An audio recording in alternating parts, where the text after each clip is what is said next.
As you know, reader, Roz had always liked to keep herself as clean as possible, but her desire to stay alive was stronger than her desire to stay clean, and our robot decided it was time she got dirty. Roz was going to camouflage herself. She'd gotten the idea from the stick insect, but Roz quickly realized that camouflaging herself as a twig was out of the question. No, the robot would have to blend into the landscape itself. She began by smearing handfuls of thick mud over her entire body. Then she plucked ferns and grasses from the ground and sank their roots into her new muddy coating. She placed colorful flowers around her face to disguise her glowing eyes, and any bare patches were covered with tree leaves and strips of moss. Our robot now looked like a tuft of plants walking through the forest. She waited for darkness, and then she padded to the center of a clearing, nestled herself between some rocks, and became part of the landscape. A few hours later, the sky was brightening, the fog was lifting, the nighttime animals were slinking home, and the daytime animals were beginning to stir. It was just an ordinary morning on the island. However, there was that new tuft of plants in that one forest clearing.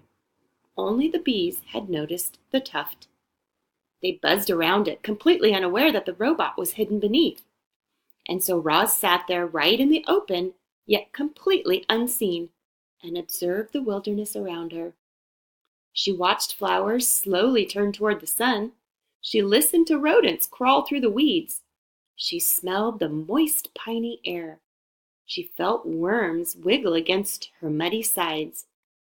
A week later, the tuft of plants was gone, but there was a new clump of seaweed on the shore. A few weeks after that, the clump of seaweed was gone, but there was a new bramble on the mountain. Then there was a new log on the riverbank.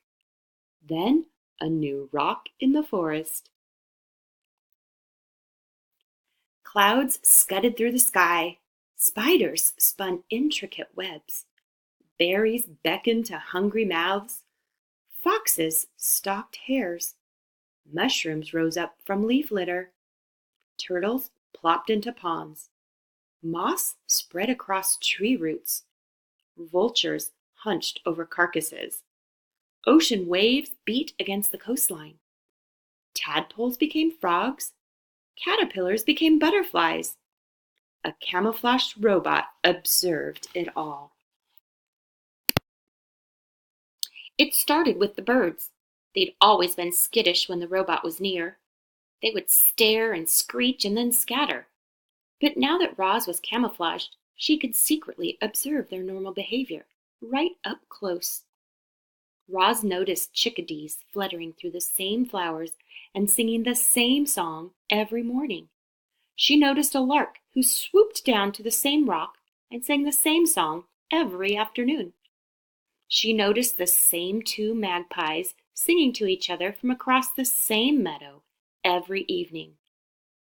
After weeks of robotically studying the birds, Roz knew what each bird would sing and when they would sing, and eventually why they would sing.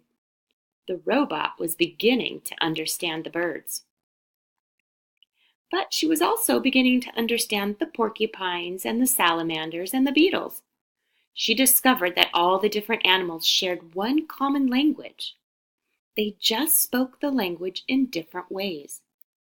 You might say each species spoke with its own unique accent. When Roz first listened to chickadees, their songs sounded like twee tweedle, twee tweedle. But now when the chickadees sang, Roz heard, "Oh, what a lovely day it is! Oh, what a lovely day it is!" Deer spoke mostly with their bodies. By simply turning her head, a doe would say to her family, "Let's look for clovers by the stream." Snakes often hissed to themselves. Things like, "I know there's a tasty mouse around here somewhere." Beetles said very little.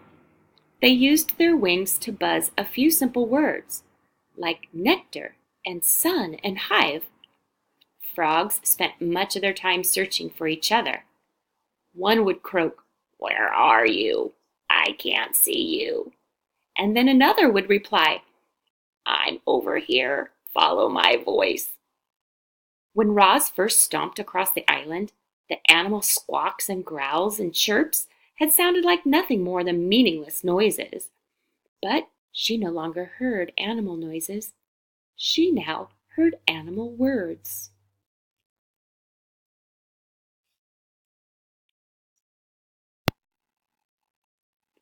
There was an hour each morning in the dim light of dawn when all the island animals were safe. You see, long ago they had agreed not to hunt or harm one another during that hour. They called it the dawn truce. Most morning the island residents would gather in the great meadow and spend the hour chatting with friends. Of course, not everyone attended these gatherings. The bears had never made an appearance, and the vultures just circled high above. But on this particular morning, an unusually large group of animals had come out to discuss some important news. "Settle down, everyone. I have something to say." Swooper the owl hooted to the crowd from the lowest branch of a dead tree.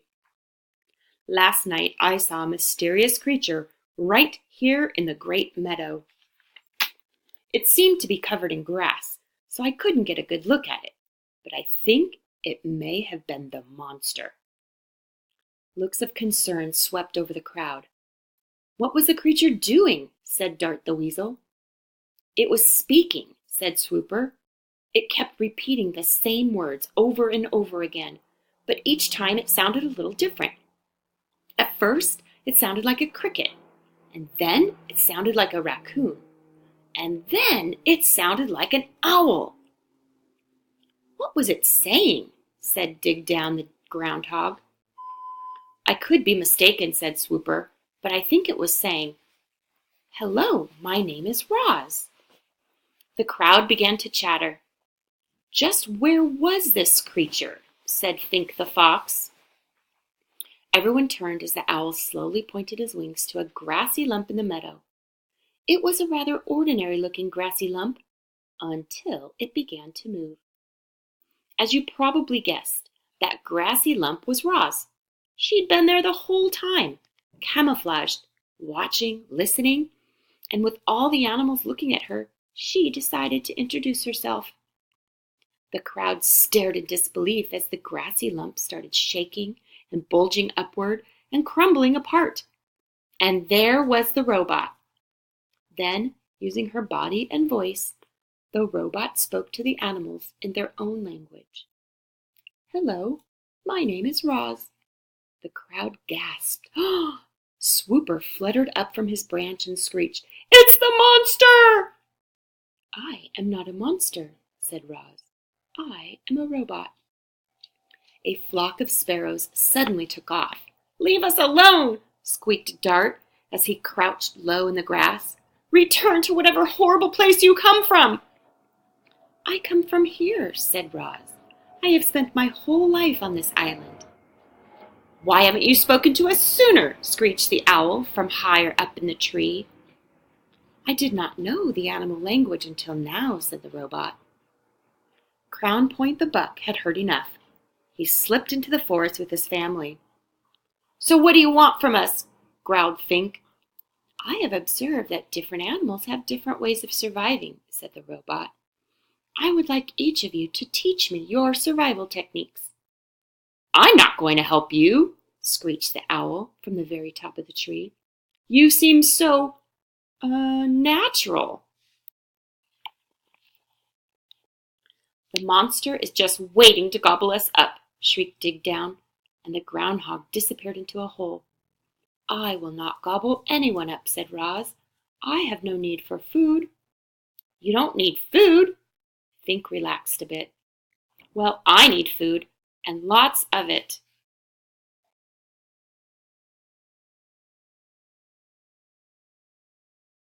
"Why don't you make yourself useful and find me some food?"